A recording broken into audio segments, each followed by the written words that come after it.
my God, guys, the Triple H takeover has truly come into effect on SmackDown. I just finished watching Friday Night SmackDown, and Karrion Kross, who was released last year, who was released last year as a part of one of the big budget cuts, has just made his return to WWE. And not only has he made his return to WWE, but he has targeted Roman Reigns, leaving a TikTok with his I guess they're married now, wife Scarlett, put in that little TikTok thing saying that Roman's days are numbered as champ after he attacked Drew McIntyre when Drew McIntyre was ready to brawl with Roman. Roman was cutting a promo in regards to his hatred to Brock, in regards to um, bragging with him retaining the belt and the Usos retaining the tag belts and them reigning over. Man, this was unexpected. Oh my God. I mean, we've seen Dakota Kai. She came back at SummerSlam. And now Karrion Kross. Karrion Kross has just come back. Oh my God. Man, I am stunned right now, guys. This is absolutely unbelievable. Karrion Kross, he's been doing a couple of things since he got released. And I mean, this was amazing. I really did not see this coming. I mean, Raw was left with a cliffhanger when Edge speared Dominic inadvertently when he was trying to spear Finn. I think Finn moved out the way and he speared Dominic. Um, and now we see another interesting scenario. What does this mean for Clash of Champions? I think we all thought that initially Drew was going to dethrone Roman Reigns and win the AEW. I mean, oh God, I'm trying to look at Rampage right now. That's why I just said AEW. Sorry, but when the WWE Undisputed WWE Universal World Championship from Roman Reigns and Clash of Champions, we all thought he was going to win it in the UK, but now at Clash of the Castle, excuse me, and win in the UK. But now this is interesting because now that Karrion Kross is back and he attacked Drew McIntyre and is already setting sand to TikTok for Roman. What does this mean for Clash of the Castle? Does this mean Drew's still gonna win? Does this mean that Karrion's gonna get involved, or could they still possibly have Drew win and then Karrion target Drew afterwards? What does this mean? I mean, there's so many questions that this leaves at this point with the way the SmackDown ended. This was completely unexpected. I did not think this would happen so soon. I mean, really, there's so many guys right now that are coming back. So many people that got released that are coming back at this point.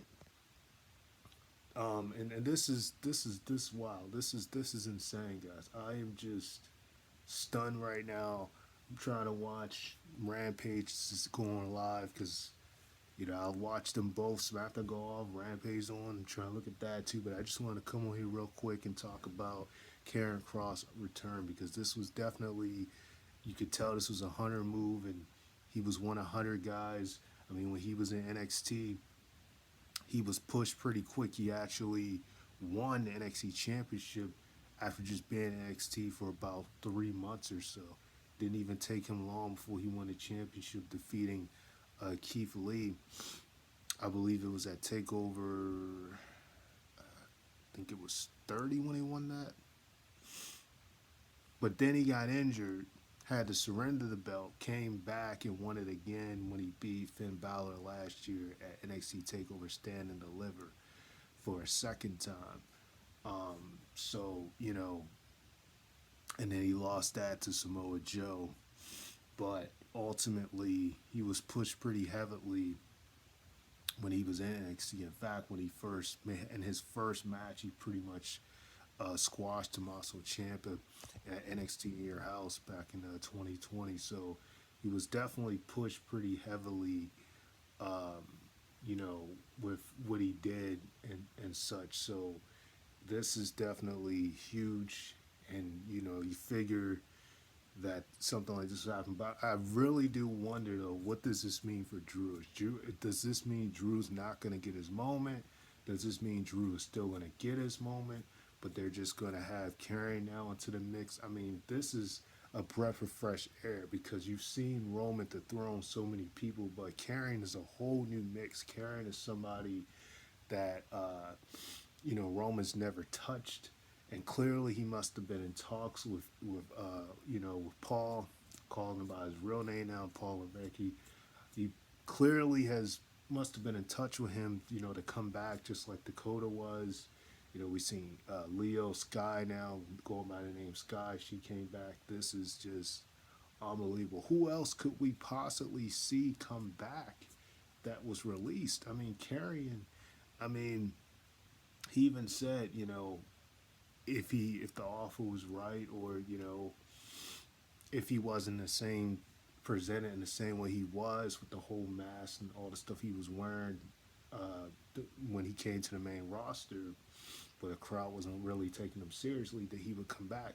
And it took a while for this crowd to really like, know who it was. And I guess part of it has to do with, they didn't really follow NXT to really be aware of that it was him. I knew just from the music that it was him, but once the crowd saw his face, they were able to tell that it was him. But man, I gotta say, that's what a way for him to come back. And he's not even, he don't even have his hair cut like he did during his first time WWE. He's keeping it long, like how he grew it out since being released, and he's back. So hopefully this time things work out better for him. I'm just amazed right now, guys. I just want to talk about this, but I'm gonna go ahead and unmute and look at Rampage here. But I just want to talk about this, guys, real quick. So start off with Master Flex. Karrion Kross is back. The Hunter era is blooming. Man, Shayna Baszler is being treated as a threat for the first time in who knows how long. When she actually won the gauntlet match that they had. Defeating Raquel Rodriguez. Raquel Rodriguez pretty much beat everybody in that gauntlet with the exception of Aaliyah, who, Sandra Ville got eliminated her, but she beat everybody else. Sandra, Natalia, Xia Li, but she lost to Shayna, so Shayna's getting that shot with Liv Morgan. We saw a strong start with Ricochet beating Happy Corbin. And just the way that Pat McAfee was mocking Happy Corbin the whole time, kept replaying what he did at SummerSlam, when he low blowed him constantly, and the crowd cheering Pat McAfee. Man, this was definitely a show. Shinsei's getting a shot with Gunther next week for the IC title. Viking Raiders beat some enhancement talent, but at the same time, Kobe got his retribution on there, tackling Xavier with the kendo stick and actually beat Eric roll up, which was what it was. Didn't really the most devastating move in sports entertainment or wrestling history at this point. But man, this was definitely something. So I just want to say that, guys. Sound very much the Flex. Like, comment, subscribe. Talk to you guys another day. Peace.